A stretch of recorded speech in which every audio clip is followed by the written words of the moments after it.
Welcome to simply Shenba. இன்றைக்கி வந்து நம்ம வெஜிடபிள் சூப் செய்ய போகிறோங்க.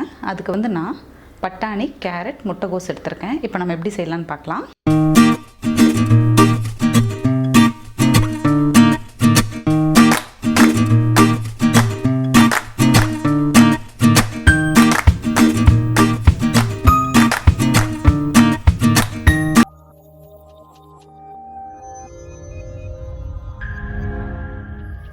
அடுப்பில் ஒரு பாத்திரம் வச்சு கொஞ்சமாக எண்ணெய் ஊற்றிக்கோங்க. போதும்.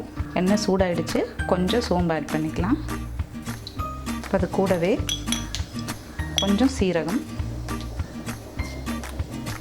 இப்போ அது கூட பட்டை, கிராம்பு, ஒரே ஒரு ஏலக்காய் ஆட் பண்ணிக்கலாம்.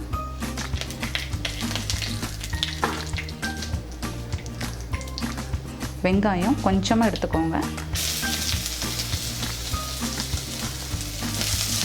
நல்லா மிக்ஸ் பண்ணி விட்டுடுங்க.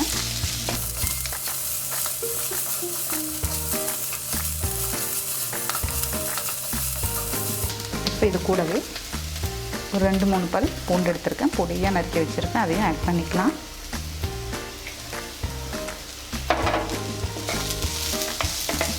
இப்போ நம்ம வெஜிடபிள்ஸ் ஆட் பண்ணிக்கலாம்.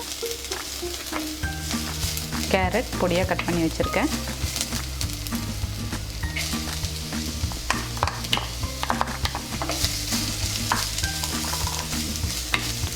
முட்டைகோஸ்,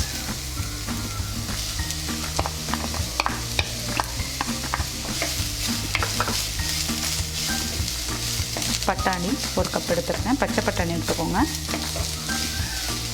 அப்படி உங்கள்கிட்ட பச்சை பட்டாணி இல்லைன்னா நீங்கள் வந்து காஞ்ச பட்டாணின்னா ஒரு 5-6 மணி நேரம், இல்லைன்னா நைட்டு ஊற வச்சிங்கன்னா காலையில் செய்கிற மாதிரி இருந்தால் நைட்டு ஊற வச்சுக்கோங்க. அதை எடுத்துக்கலாம்.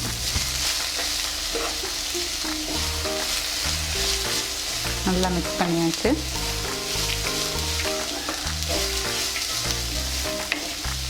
இப்போ இது கூடவே நம்ம கொஞ்சம் சால்ட் ஆட் பண்ணிக்கலாம். கொஞ்சம் மஞ்சள்தூள் ஆட் பண்ணிக்கலாம்.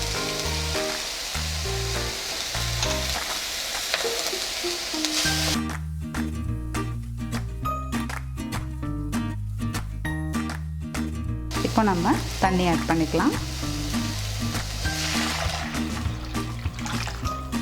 தண்ணி கொஞ்சம் அதிகமாகவே ஆட் பண்ணிக்கலாம். நம்ம சூப்பு தான் வைக்க போகிறோம். இதுவும் இல்லாமல் இதெல்லாம் வேகணும்.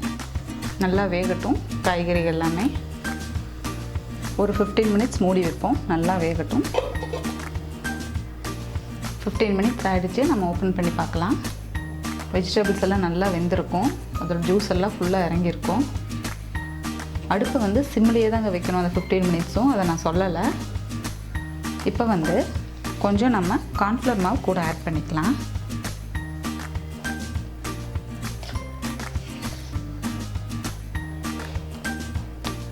நல்லா மிக்ஸ் பண்ணி விட்டுடுங்க. ஒரு 5 மினிட்ஸ் இருக்கட்டும். இப்போ வந்து நம்ம காரத்துக்கு எதுவும் போடல. கொஞ்சம் வந்து நம்ம பெப்பர் ஆட் பண்ணிக்கலாம்.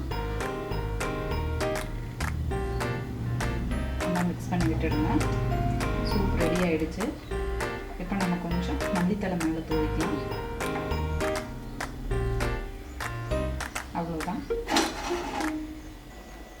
அவ்வளோதான். சூப் ரெடி ஆகிடுச்சு. இதை வந்து நம்ம இப்போ பவுலுக்கு மாற்றிக்கலாம். நீங்களும் இதை வீட்டில் ட்ரை பண்ணி பார்த்துட்டு கமெண்ட் பண்ணுங்கள். சிம்பிளி ஷென்பா சேனலை சப்ஸ்கிரைப் பண்ணாதவங்க சப்ஸ்கிரைப் பண்ணுங்கள். கூடவே பெல் பட்டனையும் ப்ரெஸ் பண்ணிடுங்க. தேங்க்யூ.